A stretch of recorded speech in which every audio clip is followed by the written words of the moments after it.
أشهد أن محمد رسول الله۔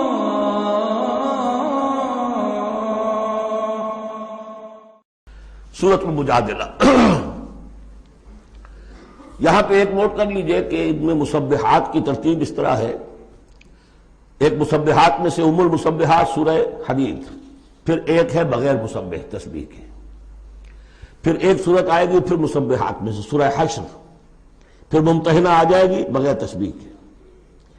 پھر ان 10 صورتوں کے اندر جو اہم ترین جوڑا ہے، مرکز ان کا، وہ سورہ صف اور سورہ جمعہ دونوں مسبحات سے شروع ہوں گی۔ پھر ایک خالی، پھر مسبحات میں سے تغابن، پھر دونوں ایک جوڑا ہے کہ جو بغیر مسبحات کے ہیں، سورہ طلاق اور سورہ تحریم۔ مرکز کیا ہے ان کا 10 میں سے؟ 4 ادھر 4 ادھر، درمیان میں سورہ صف، سورہ جمعہ۔ یہ سورہ مبارکہ جو ہے، اب اس کا اصل مضمون کیا ہے وہ پہلے سمجھ لیجئے، پھر ہم شروع کرتے ہیں۔ اس میں شروع میں تو ایک ضمنی طور پر سمجھیے، معاشرتی معاملات میں سے، آئلی قوانین میں سے ایک خاص بات ہے جس کے لیے یہاں 5 آیتیں غالباً آئی ہیں، 5 ہیں یا 4 ہیں، 4 آیتیں۔ اس کے بعد جو سورہ حدید کا مرکزی مضمون تھا، اللہ کا دیا ہوا نظام عدل و قسط قائم کرنا، اب ظاہر بات ہے کہ اس کی جد و جہد کے لیے ایک حزب اللہ درکار ہے۔ ایک آدمی تو یہ کام نہیں کر سکتا۔ ایک آدمی کر سکتا تو حضرت موسیٰ علیہ السلام پر وہ حسرت کیوں طاری ہوتی؟ جب پوری قوم نے جواب دے دیا تھا، فَاذْهَبْ أَنْتَ وَرَبُّكَ فَقَاتِلَا إِنَّا هَاهُنَا قَاعِدُونَ۔ ایک نہیں 4 تھے، وہ حضرت موسیٰ بھی تھے، حضرت ہارون بھی تھے۔ رب انی لا املک الا نفسی واخی فافرق بیننا وبین القوم الفاسقین، یاد ہے یا نہیں؟ پھر 2 اور تھے، پھر ان کے یوشع ابن نون بھی تھے اور کالب بن یفنہ بھی تھے، 4 تھے۔ لیکن 4 سے تو نہیں ہوتا، جماعت چاہیے نظام کو بدلنے کے لیے، باطل کو کہ جڑ کو اکھیڑنے کے لیے۔ وہ جماعت جو ہے حزب اللہ کہلاتی ہے۔ لیکن ظاہر بات ہے شیطان بھی بیٹھا نہیں رہے گا۔ It is not going to take it lying down۔ ٹھیک ہے، آپ کو واک اوور دے دے گا، جائیے جی آپ چلا اپنا دین حق قائم کر لیجئے۔ شیطان اور شیطان کا لاؤ لشکر، اس کے چیلے چانٹے، اس کے ایجنٹ، وہ ہے حزب الشیطان۔ اس سورہ مبارکہ میں اب حزب اللہ اور حزب الشیطان کا تقابل آئے گا، اور حزب اللہ کے کارکنوں کو کچھ ہدایات دی جا رہی ہیں کہ یہ شیطان تمہارے اندر بھی رخنے پیدا کرنا چاہتا ہے، کس طریقے سے اس کو روکو۔ جیسے سورہ حجرات میں ہم نے دیکھا، تمسخر ایک دوسرے کا نہ کرو، ایک دوسرے کی غیبت نہ کرو، سوء ظن سے کام نہ لو، وہ یاد ہے، کسی کے نام چڑھانے والے نہ رکھ لو، وہ ساری ہدایات۔ کسی افواہ کے اوپر فوراً اقدام نہ کر لو، اگر کوئی فاسق کوئی خبر لے کر آئے تحقیق کرو پھر کوئی اقدام کرو۔ یہ ساری ہدایت کس لیے؟ آج 2 مسلمان لڑ پڑے تو صلح کراؤ، تاکہ وہ حزب اللہ مضبوط رہے، مستحکم رہے۔ یہ نیکی کی قوت ہے، نیکی کی طاقت ہے۔ یہ طاقت مضبوط ہوگی تو نیکی کے لیے امکان ہوگا کہ اس کا غلبہ ہو، اور وہ قوت جو ہے نیکی کی حامل قوت، وہ اگر کمزور ہو گئی تو پھر جو باطل ہے وہ ڈنکا بجائے گا۔ یہ ہے اس سورہ مبارکہ کا مضمون۔ پہلے آگے ہے ایک معاملہ خاندانی آئلی قوانین میں۔ بسم اللہ الرحمن الرحیم، قد سمع اللہ قول التی تجادلک فی زوجہا۔ یہ زہار ایک کہلاتا ہے شریعت کی روح سے، اور عرب میں یہ رواج تھا۔ ایک تو طلاق ہوتی ہے، شوہر نے بیوی کو طلاق دی، اب طلاق کی مختلف قسمیں ہوں گی، وہاں ہم بھی پڑھ چکے ہیں کون کون سی قسمیں ہیں۔ طلاق رجعی ہے، طلاق بائن ہے، طلاق مغلظ ہے، وغیرہ وغیرہ۔ ایک اور ان کے ہاں اس کے پیدل اور چیز تھی، بالکل بہت غصے میں آیا شوہر کہ تم تو میرے لیے میری ماں کی طرح ہو، بس ختم۔ اب قیامت تک وہ اس کے لیے حلال نہیں ہو سکتی، وہ اس کے لیے حلالہ بھی کوئی نہیں۔ طلاق مغلظ کے لیے تو پھر بھی کوئی حلالہ ہے، اس کے لیے حلالہ بھی نہیں تھا۔ یا کہہ دیا ماں کی پیٹھ کی طرح ہو، ماں کے جسم کے کسی حصے سے تشبیہ دے دی، اب تو تم میرے لیے تو میری ماں کے فلاں چیز کی طرح ہو، گویا کہ اب میں تمہارے ساتھ کوئی تعلق نہیں رکھ سکتا۔ مستقل جدائی ہو گئی، اس کو زہار کہتے ہیں۔ یہ واقعہ پیش آ گیا، صحابہ میں سے ایک صاحب تھے اوس بن ثابت، انہوں نے اپنی بیوی خولہ بنت ثعلبہ کے ساتھ زہار کیا، بچے تھے چھوٹے چھوٹے، وہ آئی روتی پیٹتی حضور کے پاس کہ حضور یہ کر دیا اوس نے، میں کیا کروں گی اب، یہ میرے چھوٹے چھوٹے بچے ہیں، یہ رل جائیں گے۔ حضور نے کہا میں تو، میرے پاس تو کوئی ابھی قرآن میں کوئی حکم نہیں آیا ہے، میں کیا بتاؤں تمہیں، جب تک کہ قرآن کی طرف سے وحی نہ آئے میں کچھ نہیں بتا سکتا۔ وہ چیخ رہی ہے، حضور سوچئے تو صحیح میں کروں کیا، کہاں جاؤں، ان بچوں کو لے کر کہاں جاؤں میں، یہ ہلاک ہو جائیں گے بچے۔ اور پھر کبھی کہے اے اللہ بھیج جلدی سے کوئی میرے لیے راستہ بھیج۔ اس کیفیت میں پھر یہ وحی نازل ہوئی، قد سمع اللہ قول التی تجادلک فی زوجہا، اللہ نے سن لی ہے اس عورت کی بات جو اے نبی آپ سے جھگڑ رہی ہے اپنے شوہر کے بارے میں، وتشتکی الی اللہ، اور اسی میں وہ اللہ سے فریاد بھی کر رہی ہے کہ اللہ میرے لیے راستہ پیدا کر۔ واللہ یسمع تحاورکما، اور اللہ سن رہا تھا اے نبی آپ کے اور اس کے مابین جو گفتگو ہو رہی تھی، جو کنورسیشن ہو رہی تھی۔ واللہ یسمع تحاورکما ان اللہ سمیع بصیر، اللہ سمیع ہے، سب کچھ سننے والا، بصیر ہے، سب کچھ دیکھنے والا۔ لہذا اب اس خولہ بنت ثعلبہ کی اس فریاد پر اللہ تعالیٰ کی طرف سے رحمت کا دریا جوش میں آیا، مستقل قانون کی حیثیت سے قانون شریعت میں یہ چیز شامل کر دی گئی۔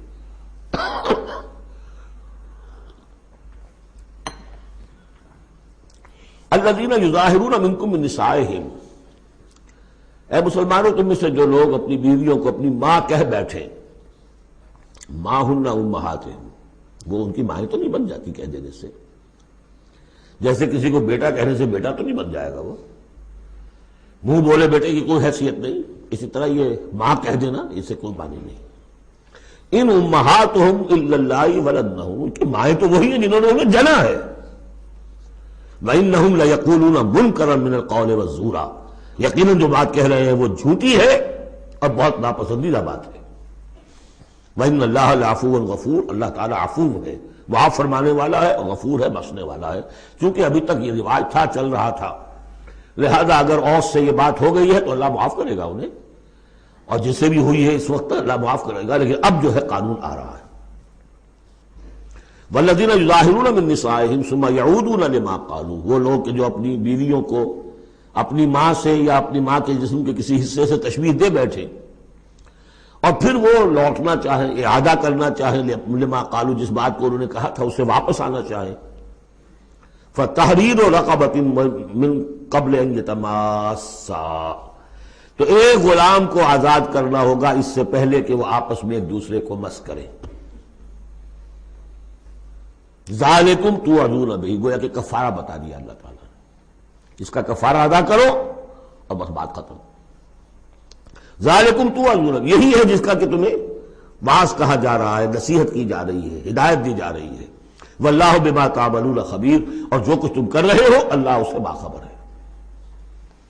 ومن لم یجد، تو جو کوئی نہ پائے، کوئی غریب آدمی ہے جس کی یہ حرکت ہو گئی ہے اور وہ ایک اب اس کے پاس کوئی غلام نہیں ہے، اب غلام خریدے پھر آزاد کرے، اس کے پاس پیسہ نہیں ہے، فمن لم یستطع فمن لم یجد فصیام شہرین متتابعین من قبل یتماسا، جس کے پاس نہ ہو یہ اتنی مقدرت تو وہ 2 مہینوں کے روزے رکھے متواتر لگاتار، اس سے پہلے کہ وہ آپس میں ایک دوسرے کو چھوئیں۔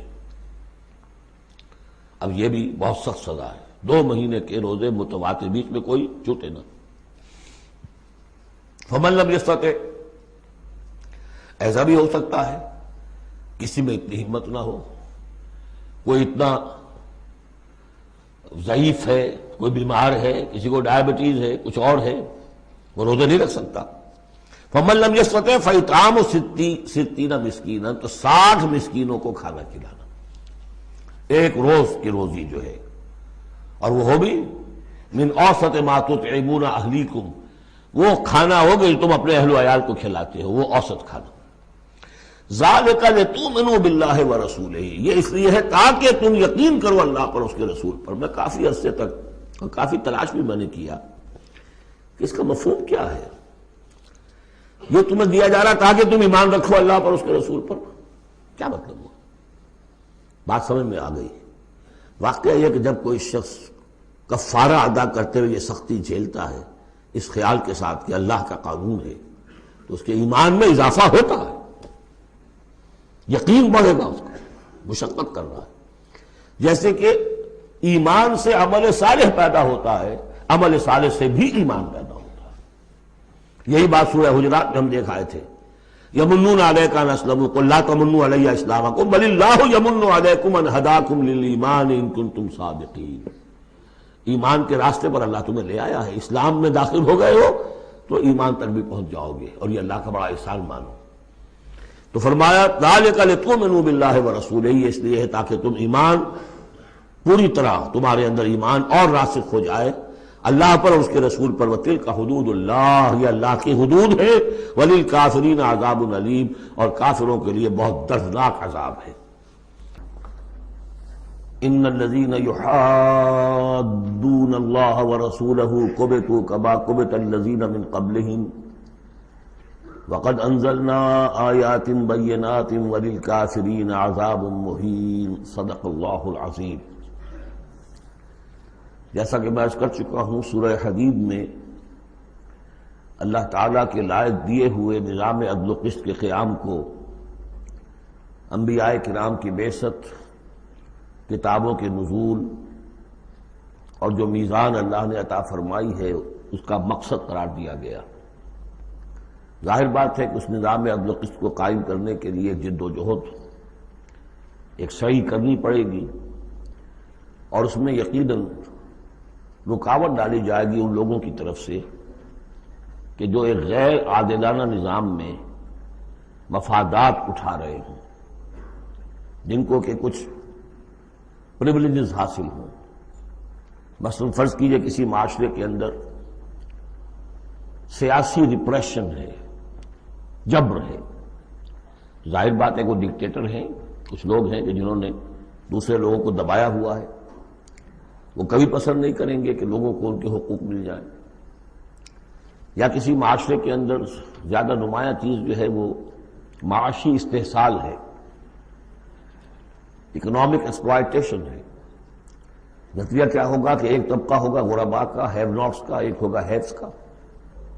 وہ ہیوز والے جو ہے کبھی نہیں چاہیں گے کہ نظام بدلے، وہ ریزسٹ کریں گے ٹوتھ اینڈ نیل۔ لہذا ایک کشاکش، ایک تصادم ناگزیر ہے۔ اس تصادم کے لیے دو گروہ نمایاں ہوتے چلے جائیں گے، ایک جو اللہ کے دین کے پر ایمان رکھنے والے اور جنہوں نے اپنی زندگیوں کو اس کام کے لیے وقف کر دیا ہو کہ اللہ کے دین کو نافذ کریں، دوسرے وہ کہ جو ان کی مخالفت کریں گے۔ اب ان دونوں کی کشاکش اور دونوں کے لیے علیحدہ علیحدہ عنوان ہیں جو تجویز کیے جا رہے ہیں سورہ مجادلہ میں۔ ارشاد ہوا ان الذین یحادون اللہ ورسولہ، یہ یحادون یہ بھی حدید سے ہی بنا ہے، محاددہ باب مفاعلہ، جیسے جوہد سے مجاہدہ تو محاددہ مقاتلہ باب مفاعلہ، یعنی سخت مخالفت، پوری طاقت کے ساتھ مخالفت۔ یقیناً وہ لوگ جو پوری قوت کے ساتھ مخالفت کرنے پر تل گئے ہیں اللہ کی اور اس کے رسول کی، اور ظاہر بات ہے کہ اللہ اور اس کے رسول سے مراد اللہ کا دین ہے۔ اللہ تعالیٰ کی ایک تکوینی حکومت تو پوری دنیا میں ویسے ہی قائم ہے، اللہ کی کوئی کیا مخالفت کرے گا؟ اللہ کے رسول صلی اللہ علیہ وسلم سے بھی ذاتی پرخاش کسی کو کچھ نہیں تھی، کوئی ذاتی چپکلش نہیں تھی، جیسا کہ سورہ انعام میں ہم نے پڑھا ہے وَلَٰكِنَّ الظَّالِمِينَ بِآيَاتِ اللَّهِ يَجْحَدُونَ، یہ تو اللہ کی آیات کا انکار کر رہے ہیں۔ اے نبی جنگ آپ سے نہیں ہے ان کی، وہ تو ہمارے دین سے ہے۔ تو یعنی وہ لوگ کہ جو پوری قوت کے ساتھ مقابلہ کر رہے ہیں، مخالفت کر رہے ہیں اللہ کی اور اس کے رسول کی، یعنی اس کے دین کی اور اس کے دین کے قیام کی۔ دین بھی اگر رکھا رہے کتابوں میں لکھا ہوا اور مزید پی ایچ ڈیز اس پہ آپ کرتے رہیے، کتابیں لکھتے رہیے، تو انہیں کوئی اعتراض نہیں، لیکن جب آپ یہ کہیں گے کہ اس دین کو قائم کرنا ہے تو یہ ہے بات کہ جو بہرحال ٹھنڈے پیٹوں برداشت نہیں کی جا سکتی۔ ان الذین یحادون اللہ ورسولہ کبتوا کما کبت الذین من قبلہم، وہ خوار ہو گئے، تباہ ہو گئے جس طریقے سے کہ ان سے پہلے کے لوگ تباہ ہوئے تھے۔ یعنی یہ کہ جیسے قوم فرعون تباہ ہوئی، قوم نوح تباہ ہوئی، قوم ہود تباہ ہوئی، جس نے بھی مخالفت کی اللہ کی اور اس کے رسول کی، ان کا جو انجام ہوا وہ تمہیں معلوم ہے۔ وقد انزلنا آیات بینات، اور ہم اتار چکے ہیں روشن آیات. یعنی مکی صورتوں میں یہ سارے واقعات آ چکے ہیں. بڑی بڑی قومیں جو تم سے کہیں بڑھ کر اے قریش اور اے عرب کے مشرکوں تم سے کہیں بڑھ کر زیادہ طاقتور تھے، ان کو ہم نے ہلاک کیا. وللکافرین عذاب مہین، یہ تو دنیاوی عذاب تھا جو ان پر آیا، ابھی ان کے لیے عذاب مہین جو ہے ذلت والا عذاب آخرت کے اندر ہے. یوم یبعثہم اللہ جمیعا فینبئہم بما عملوا، جس دن کہ اللہ تعالیٰ ان سب کو اٹھائے گا بعث بعد الموت، اور پھر انہیں جتلا دے گا جو انہوں نے عمل کیے تھے. احصاہ اللہ ونسوہ، اللہ نے تو ان کو محفوظ رکھا ہوا تھا، ان کا ریکارڈ تھا، ایک ایک عمل ان کا جو ہے وہاں پر موجود تھا. ونسوہ، وہ بھول بھی چکے تھے کہ انہوں نے کیا کیا زیادتیاں کی ہیں، کیا کیا حرام خوریاں کی ہیں، وہ تو بھول چکے تھے. واللہ علی کل شیء شہید، اور اللہ تعالیٰ تو ہر چیز پر گواہ ہے، خود نگران ہے. الم تر ان اللہ یعلم ما فی السماوات وما فی الارض، کیا تم نہیں دیکھتے کہ اللہ تعالیٰ تو جانتا ہے جو کچھ بھی ہے آسمانوں میں اور جو کچھ بھی ہے زمین میں. ما یکون من نجوا ثلاثۃ الا هو رابعهم، نہیں ہوتے کبھی بھی تین آدمی سرگوشیاں کرتے ہوئے مگر یہ کہ ان کا چوتھا اللہ ہوتا ہے. جماعتی زندگی میں ایک بڑا فتنہ پیدا ہو جاتا ہے کہ گروپ بندی ہو جائے، اور پھر وہ گروپس جو ہیں خفیہ جو ہے چیبے گوئیاں شروع کر دیں. ایک جماعت ہے، اس جماعت میں ظاہر بات ہے اختلاف رائے بھی ہو سکتا ہے، لیکن اختلاف رائے کے لیے جو فورم ہے جہاں اختلاف رائے کا اظہار ہونا چاہیے وہاں اختلاف کیا جائے، اس کے قواعد و ضوابط کو ملحوظ رکھتے ہوئے. اس کی بجائے پرورٹڈ ذہنیت جو ہوتی ہے، تخریبی ذہنیت ہوتی ہے، وہ یہ ہے کہ اپنی ایک علیحدہ سی لابی بنا کر اور اپنے ہی مشورے کر رہے ہیں، گفتگویں کر رہے ہیں، تاکہ اپنے خیال میں تو اور پختہ سے پختہ ہوتے چلے جائیں. اگر عام ڈائیلاگ ہو تو اس میں تو پورا موقع ہوتا ہے کہ آج آپ کو کوئی خیال آیا ہے لیکن کل آپ کو اس کی غلطی آپ پر واضح ہو جائے، اور جو دوسرا خیال ہے آپ اس کے قائل ہو جائے کہ نہیں وہ بات واقعی میری سمجھ میں نہیں آئی تھی، اب سمجھ میں آ گئی ہے. لیکن اگر اس کی بجائے اوپن ڈائیلاگ کی بجائے اگر یہ خفیہ سرگوشیاں شروع ہو جائیں تو یہ گویا کہ پھر اس جماعت کے لیے یہ ایک بہت بڑا سمجھیے کہ سم میں قاتل ہے، زہر ہے، مہلک زہر ہے. تو اس کا ذکر ہو رہا ہے. ما یکون من نجوا ثلاثۃ، جب کئی علیحدگی میں اور خفیہ مشورے کرتے ہیں تین افراد، الا هو رابعهم، اللہ تعالیٰ ان کے ساتھ موجود ہوتا ہے چوتھا. ولا خمسۃ الا هو سادسهم، نہیں ہوتے کوئی پانچ مگر یہ کہ ہوتا ہے اللہ چھٹا. ولا ادنی من ذلک، ادنا کیا ہوگا، دو ہوں گے ثلاثہ سے نیچے تو ان کے ساتھ تیسرا اللہ ہے. ولا اکثر، اس سے زائد ہو تب بھی اگر وہ خفیہ میٹنگز ہو رہی ہیں اور خفیہ سرگوشیاں ہو رہی ہیں تو اللہ تو ان کے ساتھ ہے. ہوا معہم اینما کانوا، یہ وہی الفاظ آ گئے جو سورہ حدید میں بھی آئے تھے. ہوا معکم اینما کنتم، الا ہوا معہم اینما کانوا، وہ تو موجود ہوتا ہے ان کے ساتھ جہاں کہیں بھی ہوں. ثم ینبئہم بما عملوا، پھر ان کو بتا دے گا، جتلا دے گا جو کچھ کہ انہوں نے عمل کیا تھا قیامت کے دن. ان اللہ بکل شیء علیم، یقینا اللہ ہر چیز کا علم رکھتا ہے. الم تر الی الذین نہوا عن النجوی، کیا تم نے دیکھا نہیں کہ وہ لوگ کہ جنہیں منع کیا گیا تھا نجوا سے. یہ آیت جو ہے سورہ نساء میں آ چکی ہے، آیت نمبر 114. لا خیر فی کثیر من نجواہم، اب اس سے ثابت ہو گیا کہ یہ سورہ مجادلہ اس کے بعد نازل ہو رہی ہے، اس لیے کہ اس کے بارے میں اشارہ کیا جا رہا ہے کہ ان کو منع کیا گیا تھا نجوا سے. ثم یعودون لما نہوا عنہ، پھر بھی وہ اعادہ کر رہے ہیں، دوبارہ اسی شے کا ارتکاب کر رہے ہیں جس سے وہ روکے گئے تھے. یہ منافقین تھے کہ جو سرگوشیاں کرتے تھے، علیحدہ جا کر باتیں کرتے تھے، اسکیمیں بناتے تھے. کبھی وہ جن کے ساتھ ان کے دوستانہ تعلقات تھے یہود میں سے ان کے پاس جاتے تھے، کبھی آپس میں میٹنگیں کرتے تھے. وَيَتَنَاجَوْنَ بِالْإِثْمِ وَالْعُدْوَانِ وَمَعْصِيَتِ الرَّسُولِ، اور وہ جو سرگوشیاں کرتے ہیں وہ گناہ کے بعد کی کرتے ہیں، زیادتیوں کی کرتے ہیں، اور رسول کی معصیت، رسول کی نافرمانی. یہ سورہ نساء جب ہم پڑھ رہے تھے تو میں نے آپ سے عرض کیا تھا، یاد ہوگا کہ منافقین پر بہت شاذ گزرتا تھا کہ ہم رسول کی اطاعت کریں، ہم اللہ کو مانیں گے، اللہ کی کتاب میں جو بات آ جائے گی اس پہ عمل کریں گے، لیکن یہ کیا ضروری ہے، یہ تو ہماری طرح کے ایک انسان ہے. پھر ہم سورہ قتال میں دیکھ چکے ہیں کہ انہوں نے از خود ایک مہم جوئی شروع کر دی ہے. کیا ضرورت تھی یہ چھیڑ چھاڑ کیوں کی قریش کے ساتھ، کیوں جنگوں کا سلسلہ شروع کیا، جس کے لیے کہ یہ مصیبت جو ہے بڑھتی چلی گئی. لہذا ان کے اوپر جو شاخ گزر رہا تھا وہ تھا رسول کی اطاعت و معصیت الرسول، رسول کی نافرمانی۔ وَإِذَا جَاءُوكَ حَيَّوْكَ بِمَا لَمْ يُحَيِّكَ بِهِ اللَّهُ، اور جب وہ آپ کے پاس آتے ہیں تو آپ کو دعا وہ دیتے ہیں کہ جو اللہ نے آپ کو نہیں دی ہے۔ یہ ہم پڑھ چکے ہیں، سورہ نساء ہی میں یہ مضمون آیا تھا۔ تحیہ، عربوں کے ہاں سب سے بڑی دعا یہ تھی کہ حیاک اللہ، حیاتی ہوئے، اللہ تعالیٰ تمہاری زندگی دراز کرے، طویل کرے، اچھی زندگی دے۔ تو اس طرح کی بات ہے، لیکن وہ جب آتے تھے اس کے بعد اسلام میں اب جو گریٹنگز ہیں وہ السلام علیکم، لیکن وہ جب آتے تھے تو السلام علیکم، السلام علیکم، سام کی معنی موت ہے، اے نبی آپ پر موت پڑے، اے مسلمانوں تم پر موت پڑے۔ لہذا وَإِذَا جَاءُوكَ حَيَّوْكَ بِمَا لَمْ يُحَيِّكَ بِهِ اللَّهُ وَيَقُولُونَ فِي أَنفُسِهِمْ، اب دیکھیے نفسیاتی بات ہے، دل ہی دل میں وہ کہتے تھے پھر لولا يعذبنا الله بما نقول، اللہ ہمیں عذاب کیوں نہیں دے رہا ہمارے اس کہنے پر۔ اس کا کیا مطلب ہے؟ یہ رسول نہیں ہے۔ اگر رسول ہوتے تو ہماری اس گستاخی پر فوراً ہماری زبانیں کھینچ لیتا اللہ تعالیٰ۔ یہ ہے وہ چیز جس سے کہ ہم نے سورہ حدید میں دیکھا تھا کہ پھر وہ جو تھوڑی بہت پونجی ایمان کی ہوتی ہے وہ بھی برف کی طرح پگھلنی شروع ہو جاتی ہے، زائل ہونی شروع ہو جاتی ہے۔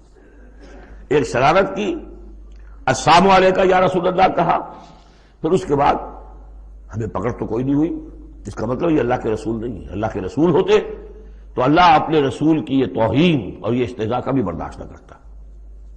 حسبہم جہنم، ان کے لیے تو اب جہنم ہی کافی ہے، موضوع ہے۔ یصلونہا، اس میں وہ داخل ہوں گے، فبئس المصیر، اور بہت برا ٹھکانہ ہے۔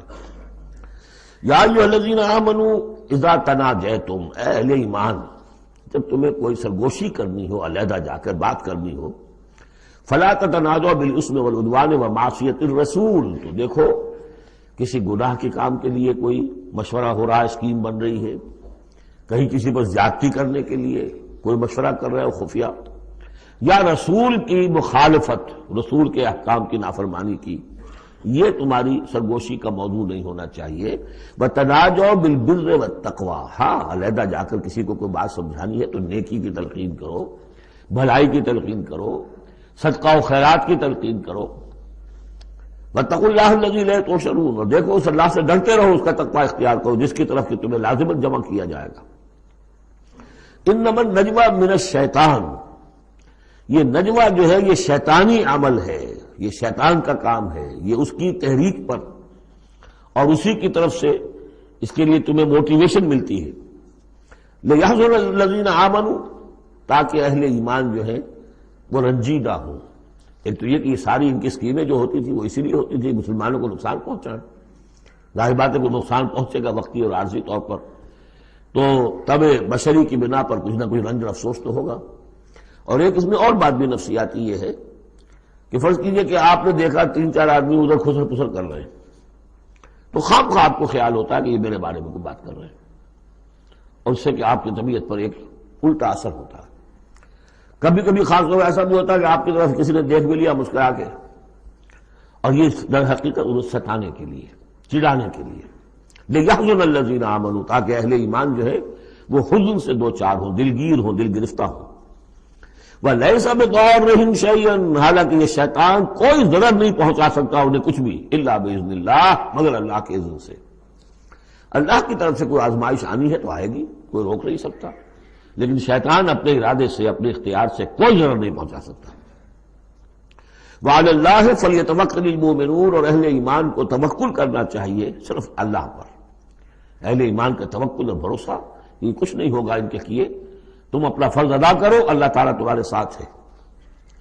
یا ایھا الذین آمنوا اذا قیل لکم تفصحوا فی المجالس فافصحوا یفصح اللہ لکم، یہ بھی ان منافقین کا طرز عمل تھا کہ مجالس میں جب حضور کی عام مجلس ہے تو اس میں 3-4 آدمی ذرا قریب ہو کر ایک گچھا سا بن کر بیٹھے ہوئے، اور جو بات ہو رہی ہے حضور فرمائے ساتھ ساتھ وہ فقرے بھی چست کرتے جا رہے ہیں۔ پھر یہ کہ وہ علیحدہ بیٹھتے تھے کہ ہمارے فقرے کے سچے مسلمان نہ سن لے کہیں، تب تو پکڑ ہو جائے گی ہماری۔ تو گویا کہ ایک گچھا سا بن کر وہ بیٹھے ہوئے ہیں، بہت قریب قریب ہو کر، اپنا ایک علیحدہ سالقہ بنا کر۔ تو اس کے لیے اگر ان سے کہا جاتا کھل کر بیٹھو، اس طریقے سے یہ جگہ جگہ پر علیحدہ گروپ بنا کر نہ بیٹھو، کھل کر بیٹھو، معلوم ہو کہ ایک اجلاس ہے، ایک اجتماع ہو رہا ہے۔ فافصحوا تو تم کھل کے بیٹھا کرو، اللہ تعالیٰ تمہارے لیے کشادگی پیدا کر دے گا۔ بڑی عمدہ انداز ہے نصیحت کا۔ وَإِذَا قِيلَ انشُزُوا فَانشُزُوا يَرْفَعِ اللَّهُ الَّذِينَ آمَنُوا مِنكُمْ، اور جب کہا جائے کہ اٹھ کھڑے ہو تو چلے جایا کرو، اٹھ جایا کرو۔ یہ بھی ہوتا تھا کہ ایک میٹنگ ہے، مشورہ ہے، گفتگو ہوئی ہے، کوئی مسئلہ طے ہو گیا ہے، اب ہمیں اقدام کرنا ہے، یہ فیصلہ کرنا ہے۔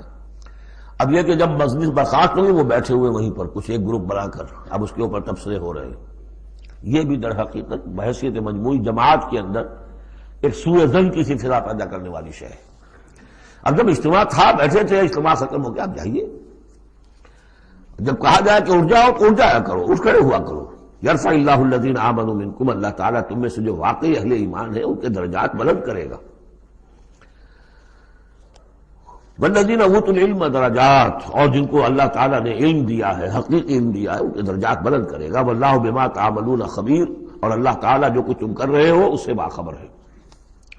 یا ایھا الذین آمنوا اذا ناجیتم الرسول فقدموا بین یدی نجواکم صدقہ، اہل ایمان جب تم رسول سے کوئی تنہائی میں بات کرنا چاہو تو ذرا اپنی اس علیحدگی کی بات سے پہلے کو صدقہ دیا کرو۔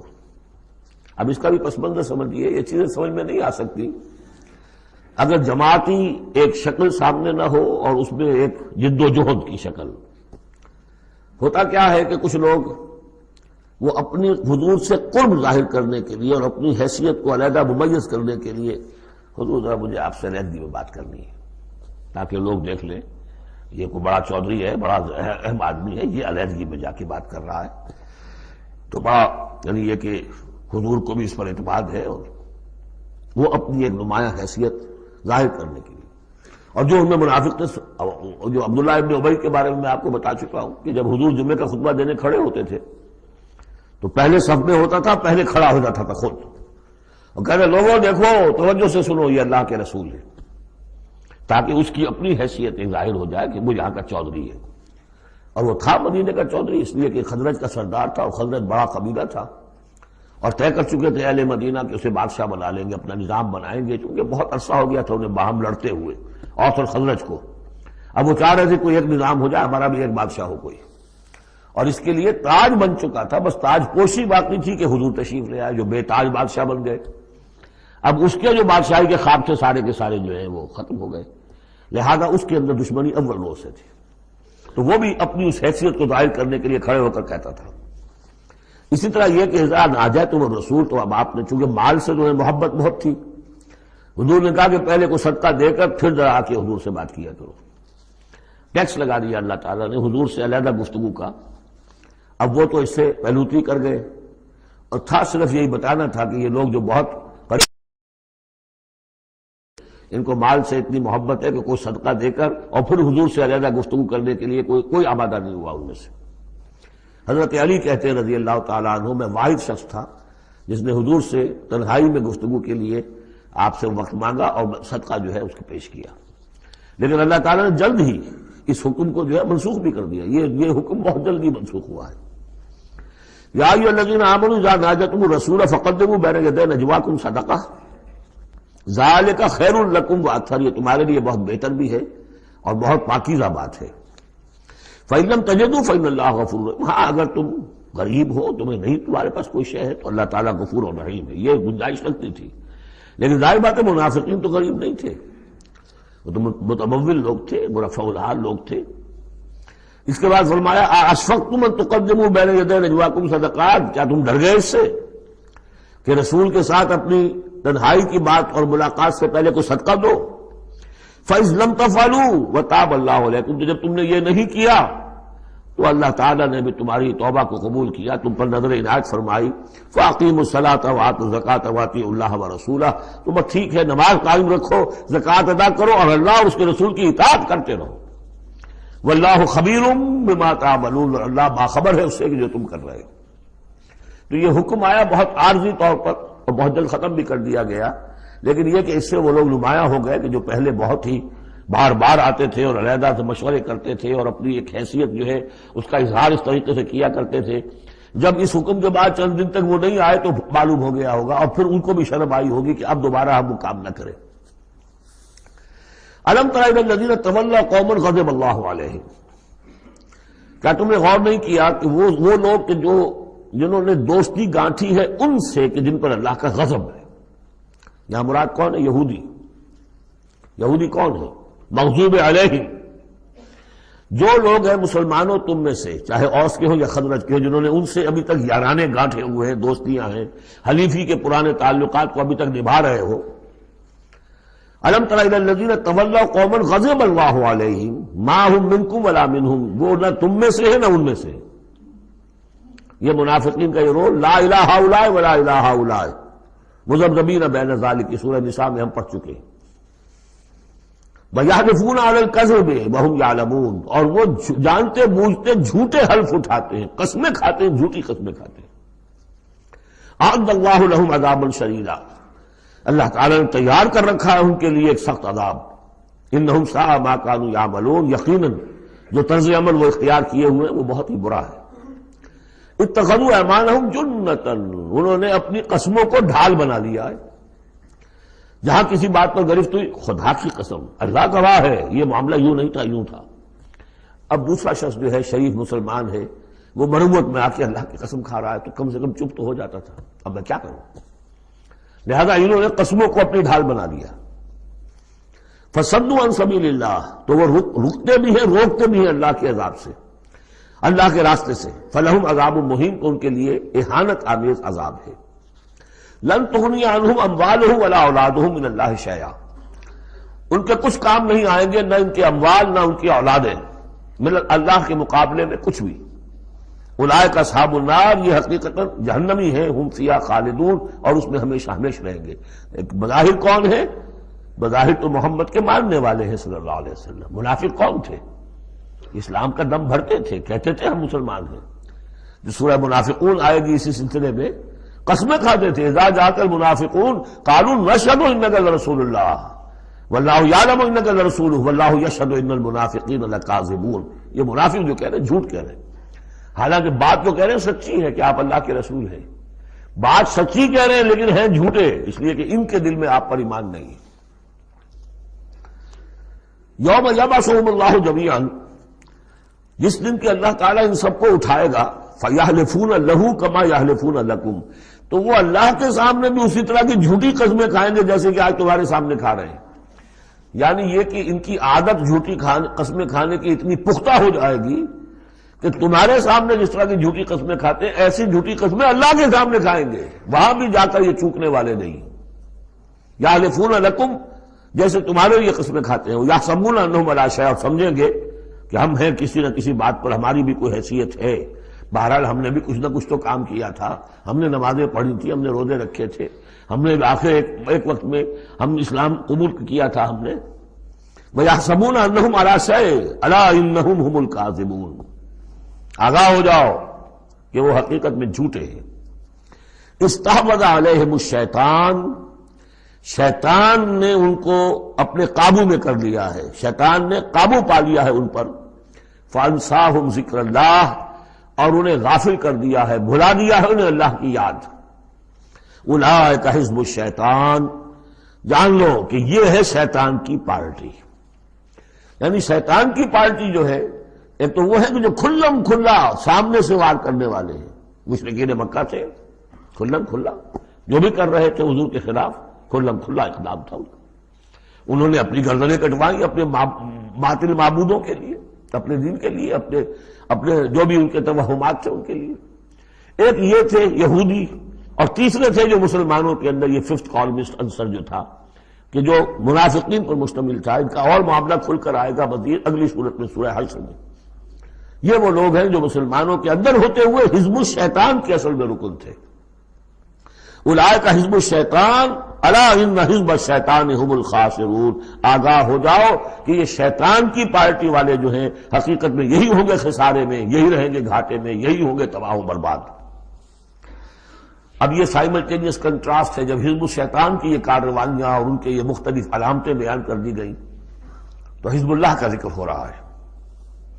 ان الذین یحادون اللہ ورسولہ اولئک ورسولہ اولئک فی الاذلین، ابھی انہی کا ذکر جاری ہے.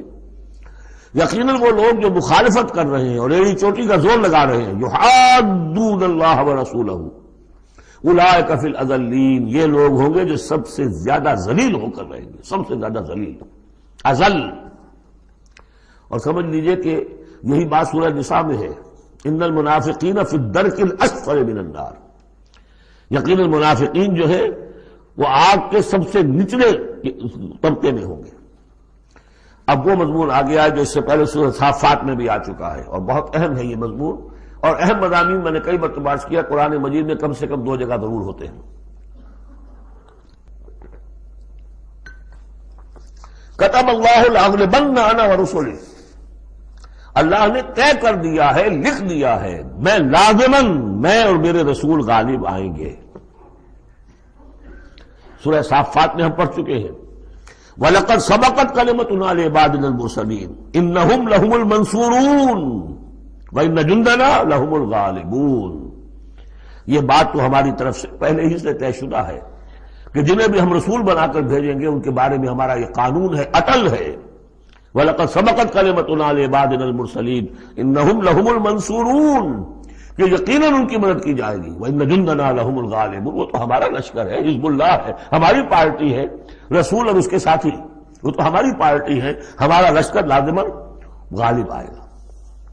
یہاں بھی فرمایا ان الذین یحادون اللہ ورسولہ اولئک فی الاذلین، وہ تو نہایت ذلیل ہوں گے۔ کتب اللہ لأغلبن انا ورسلی، اللہ نے لکھ دیا کہ میں اور میرے رسول غالب آ کر رہیں گے۔ ان اللہ قوی عزیز، بے شک اللہ تعالیٰ زبردست ہے، زور آور ہے۔ اب اس میں جو لٹمس ٹیسٹ آ رہا ہے حزب اللہ میں ہے کون، اس میں جو سب سے بڑی بات ہے وہ یہ کہ اپنے سابقہ رشتوں کو، چاہے وہ باپ ہو، بیٹا ہو، بھائی ہو، حلیف ہو، دوست ہو، اگر وہ ایمان نہیں لایا اور آپ کے ایمان کی تلوار نے آپ کے اور اس کے درمیان کے رشتے کو کاٹ دیا، تب تو آپ حزب اللہ میں ہیں، اور اگر وہ رشتہ جو ہے لگا رہا آپ کے ساتھ تو آپ حزب اللہ میں نہیں ہیں۔ لٹمس ٹیسٹ یہ ہے، یکسو ہونا۔ لا تجد قوما یؤمنون باللہ والیوم الآخر یوادون من حاد اللہ ورسولہ، تم نہیں پاؤ گے ان لوگوں کو جو حقیقتاً ایمان رکھتے ہوں اللہ پر اور یوم آخر پر کہ وہ محبت کر رہے ہیں ان سے جو مخالفت کرتے ہیں اللہ کی اور اس کے رسول کی۔ سیدھی سی بات ہے۔ ایک وہ کفار ہیں جو انرٹ ہوں، پیسو ہوں، آپ کے خلاف کوئی اقدام نہ کر رہے ہوں، اسلام کے خلاف ان کا معاملہ علیحدہ ہو جائے گا، یہ سورہ ممتحنہ میں آئے گا۔ لیکن وہ لوگ جو ایکٹیو ہیں، ریزسٹ کر رہے ہیں، اسلام کے خلاف جدوجہد کر رہے ہیں، اگر ان کے ساتھ بھی کوئی دوستی کا رشتہ ہے تو پھر حزب اللہ سے آپ خارج ہو گئے۔ لا تجد قوما یؤمنون باللہ والیوم الآخر یوادون من حاد اللہ ورسولہ، نہیں پاؤ گے تم کسی بھی شخص کو جو ایمان رکھتا ہو اللہ پر اور یوم آخر پر کہ وہ محبت کی پینگیں بڑھا رہا ہو ان سے کہ جن کی مخالفت ہے اللہ سے اور اس کے رسول سے۔ وَلَوْ كَانُوا آبَاءَهُمْ، خواہ وہ ان کے باپ ہوں، او ابناہم یا ان کے بیٹے ہوں، او اخوانہم یا ان کے بھائی ہوں، او عشیرتہم یا ان کے رشتہ دار ہوں۔ اب وہی نوٹ کر لیجیے آیت سورہ توبہ کی آیت نمبر 24، قل ان کان آباؤکم وابناؤکم واخوانکم وازواجکم وعشیرتکم واموال اقترفتموها وتجارۃ تخشون کسادها ومساکن ترضونها احب الیکم من اللہ ورسولہ وجہاد فی سبیلہ۔ اللہ کی محبت کے تو آپ بڑے دعوے کر سکتے ہیں، رسول کی محبت کے، رسول کے عشق کے بڑے بڑے دعوے آپ کر سکتے ہیں، لمبے لمبے جلوس نکال سکتے ہیں، بڑی بڑی محفل بیعت منعقد کر سکتے ہیں، نعتوں کے اندر زمین آسمان کے کلامیں ملا سکتے ہیں۔ اصل میں جو ٹیسٹ ہوگا کہ واقعتاً اللہ سے اور اس کے رسول سے محبت ہے یا نہیں ہے تو جہاد فی سبیلہ سے ہوگا، وہ تو ٹھوس ہے۔ تو اگر وہ 8 چیزوں کی محبت ان 3 چیزوں کی محبت سے بڑھ گئی، فتربصوا، تو جاؤ اور انتظار کرو، حتی یاتی اللہ بامرہ، یہاں تک کہ اللہ اپنا فیصلہ سنا دے۔ واللہ لا یہدی القوم الفاسقین، اللہ ایسے ناہنجاروں کو ہدایت نہیں دیتا۔ تقریباً اس کی ہم بدن آیت ہے یہ، لا تجد قوما یؤمنون باللہ والیوم الآخر یوادون من حاد اللہ ورسولہ ولو کانوا آباءہم او ابناءہم او اخوانہم او عشیرتہم اولئک کتب فی قلوبہم الایمان وایدہم بروح منہ، یہ وہ لوگ ہیں جن کے دلوں میں اللہ نے ایمان لکھ دیا ہے۔ لکھ دینا کسی چیز کا پختہ کر دینا، طے کر دینا، لکھ دیا ہے، نقش فی الحجر، جیسے کہ پتھر میں لکیر ہو جائے، ایسا اللہ نے اس کو لکھ دیا ہے۔ وَأَيَّدَهُمْ بِرُوحٍ مِّنْهُ، اور پھر ان کی مدد کی ہے اللہ تعالیٰ نے اپنی طرف سے، اپنے غیب کے فیض سے، روح سے۔ اب یہ روح فرشتہ بھی ہو سکتا ہے، یا اللہ تعالیٰ کی طرف سے الہام بھی ہو سکتا ہے، تو جو بھی اللہ کی طرف سے جو غیر مرئی جو بھی مدد آتی ہے وہ سب روح ہے۔ وَيُدْخِلُهُمْ جَنَّاتٍ تَجْرِي مِن تَحْتِهَا الْأَنْهَارُ خَالِدِينَ فِيهَا، اور وہ داخل کرے گا انہیں ان باغات میں جن کے دامن میں ندیاں بہتی ہوں گی اور جس میں وہ ہمیشہ ہمیش رہیں گے۔ رضی اللہ عنہم ورضوا عنہ، وہ اللہ سے راضی ہو جائیں گے اور اللہ ان سے راضی ہو جائے گا، یا یوں کہیے کہ وہ اللہ سے راضی ہو چکے اور اللہ ان سے راضی ہو چکا۔ اولئک حزب اللہ، اب یہ آیا ہے کنٹراسٹ، وہ حزب الشیطان، یہ حزب اللہ۔ اولئک حزب اللہ، یہ ہے اللہ کی پارٹی، اللہ کی جماعت۔ الا ان حزب اللہ هم المفلحون، آگاہ ہو جاؤ کہ یقیناً اللہ کی جماعت جو ہے وہی فلاح پانے والی ہے، اللہ کی پارٹی ہی کے لیے آخری کامیابی ہے۔ یہ مضمون اس سے پہلے سورہ مائدہ میں بھی آ چکا، فإن حزب اللہ هم الغالبون، وہاں آیا فإن حزب اللہ هم الغالبون، اللہ کی پارٹی ہی غالب آ کر رہے گی۔ لیکن دنیا میں غالب آ جانا در حقیقت اگرچہ یہ بڑی کامیابی ہے، لیکن سب سے بڑی کامیابی تو وہ فلاح ہے۔ اولئک الا ان حزب اللہ هم المفلحون، وہ انہیں کو فلاح ملنے والی ہے کہ جو اللہ کی پارٹی سے متعلق ہوں گے۔ اللہم ربنا اجعلنا منہم، اللہم ربنا اجعلنا منہم، اللہم ربنا اجعلنا منہم، آمین یا رب العالمین۔